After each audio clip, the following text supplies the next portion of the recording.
ఆషాఢ మాసంలోని చివరి రోజైన చుక్కల అమావాస్య గురించి చాలామంది విని ఉండరు. కానీ ఆ రోజున పితృదేవతలను తలుచుకున్న, గౌరీ వ్రతం చేసిన, దీపపూజ నిర్వహించిన గొప్ప ఫలితం దక్కుతుందని అంటున్నారు పెద్దలు. ఎందుకంటే హిందూ పంచాంగంలో జనవరిలో వచ్చే మకర సంక్రాంతికి ఎంత ప్రాముఖ్యత ఉందో, జూలై మాసంలో వచ్చే కర్కాటక సంక్రాంతికి కూడా అంతే ప్రాధాన్యత ఉంది. మకర సంక్రాంతి సమయంలో ఉత్తరాయణం మొదలైతే కర్క సంక్రాంతికి దక్షిణాయనం మొదలవుతుంది. దక్షిణాయన కాలంలో పితృదేవతలు మనకు సమీపంలోనే ఉంటారని చెబుతారు. అందుకనే దక్షిణాయనంలో వచ్చే తొలి అమావాస్య రోజున వారికి ఆహ్వానం పలుకుతూ తర్పణాలను విడిస్తే మంచిదని సూచిస్తారు. అదే చుక్కల అమావాస్య. ఇక ఆషాఢ మాసంలో చేసే జపతపాలకు, దాన ధర్మాలకు విశేషమైన ఫలితం లభిస్తుందని కూడా పెద్దల మాట. కాబట్టి ఈ రోజున పెద్దలని తలుచుకుంటూ పితృకర్మలు నిర్వహించిన, వారి పేరున దాన ధర్మాలు చేసిన పెద్దల ఆత్మ శాంతిస్తుందన్నమాట.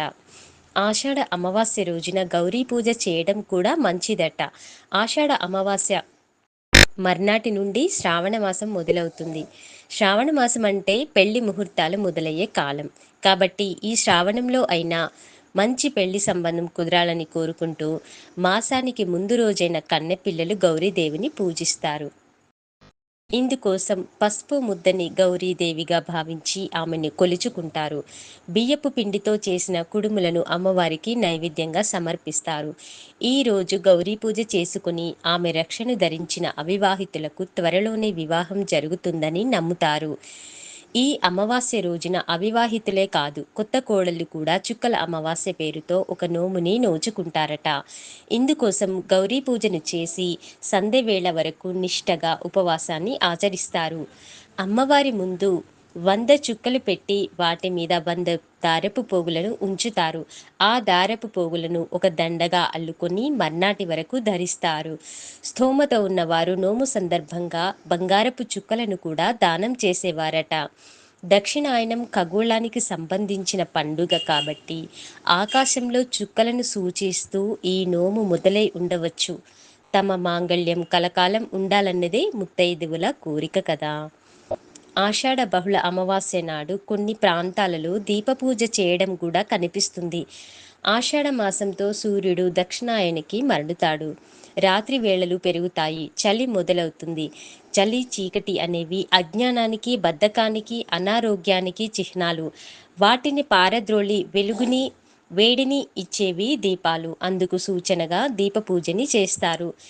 ఇందుకోసం పీటలు లేదా చెక్క పలకలని శుభ్రంగా అలికి వాటి మీద ముగ్గులు వేస్తారు. ఆ పలకల మీద ఇంట్లో ఉన్న దీపస్తంభాలు లేదా కుందులను ఉంచుతారు. ఈ దీపాలను పసుపు కుంకుమలతో అలంకరించి వెలిగిస్తారు.